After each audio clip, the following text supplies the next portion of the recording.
Hello guys, Kim Lee here, back with the final game of the Cup of Barbarians. So we're Piper here again with the same build as last game, and Nermin with the same build as the first game. So both players have decided to basically reenact the first game.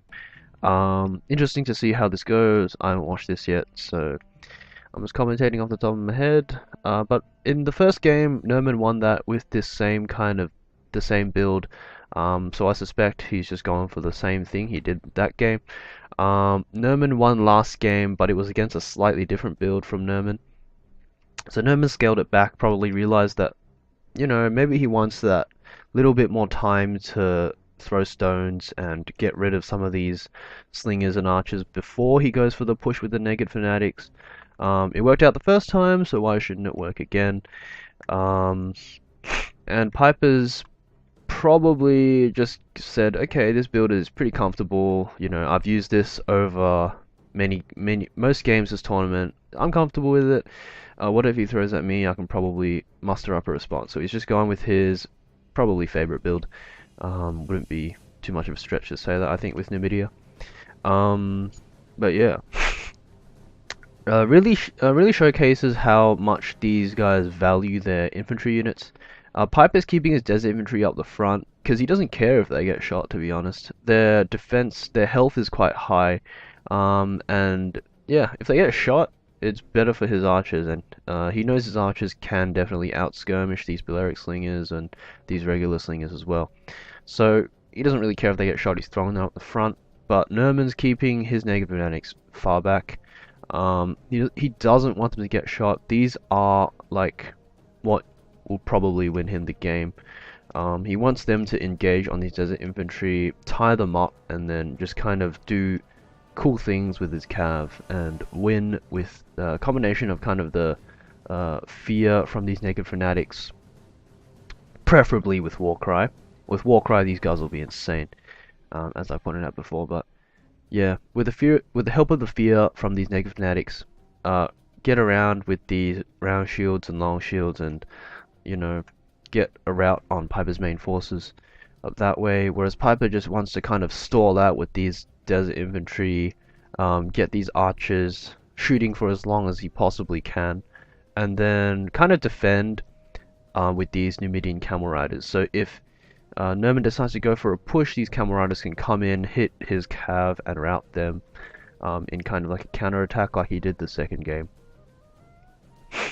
So these slingers not doing too well against the archers.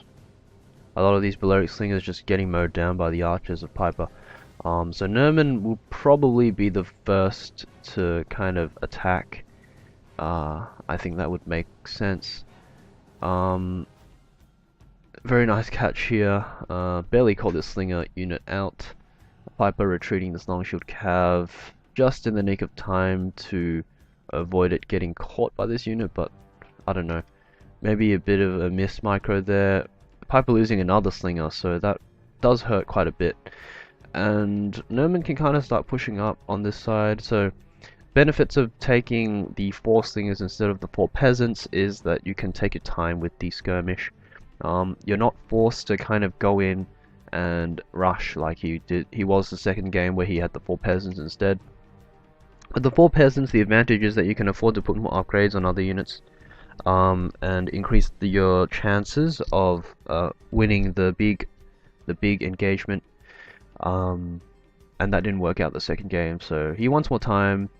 Kind of just chip on these units here with the extra slingers.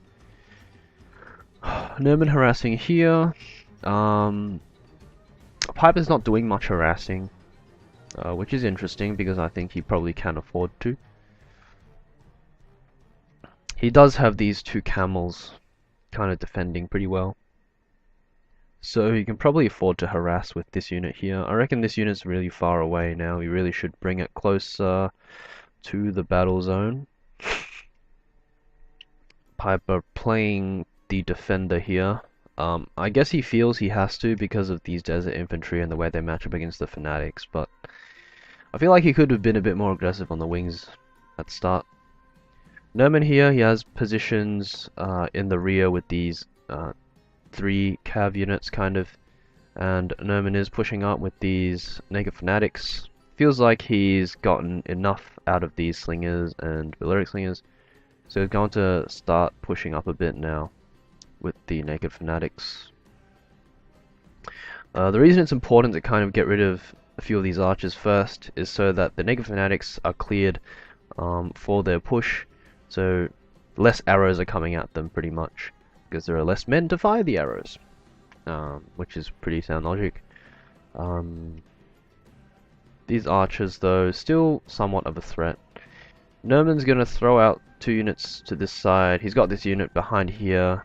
I guess he's hoping Piper doesn't see them and goes for it. Piper does see it though. Oh no, he doesn't see it actually. I don't know what he's seeing. Piper doesn't see it, and so he's going to take the engagement, but looks like one of the Spanish cav is going to rout very quickly, and the general is there as well, so it could be very dangerous for Nermin if he's not careful.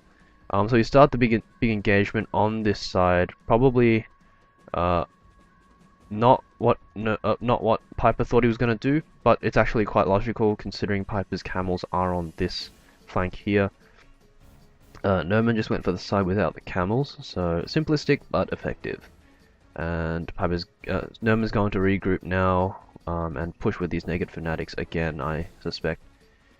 These camels really need to stop chasing the slinger because they're never going to catch the slinger.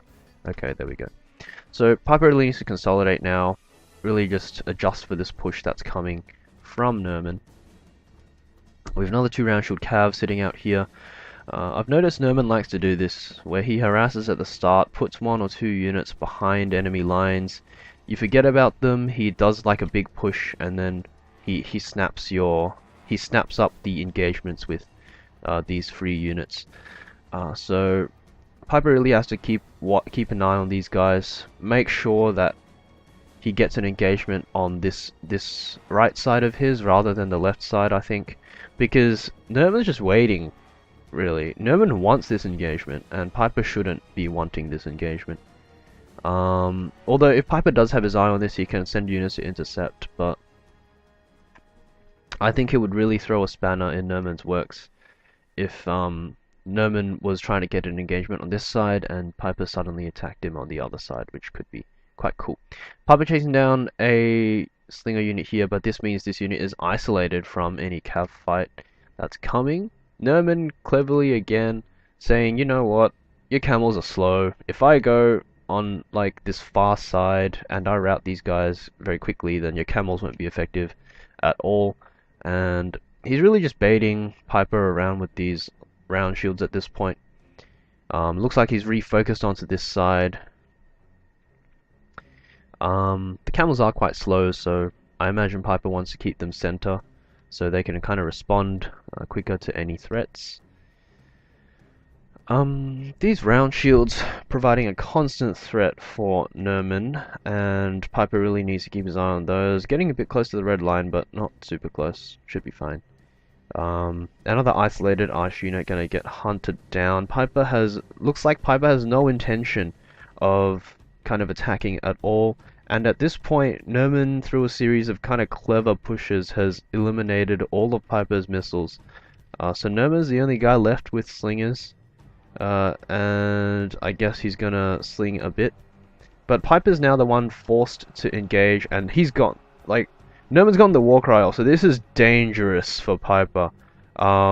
Very, very dangerous for Piper. War cried naked fanatics, not what you want to be charging into. And it looks like Piper's general died. And that's it. That's the game. Winning is surely the first duty of any soldier, but your army has failed. The enemy has tried. Very well played by Nermin. You can see he had a plan throughout the game. Pushed up, got rid of archers, pushed up, got rid of a few more isolated archers.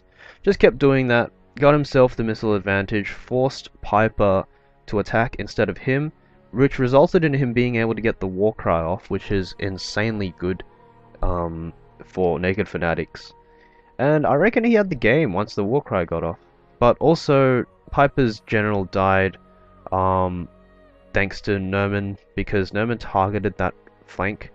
Uh, it was probably the better flank to target, and also the general was there, so that was probably just an added bonus.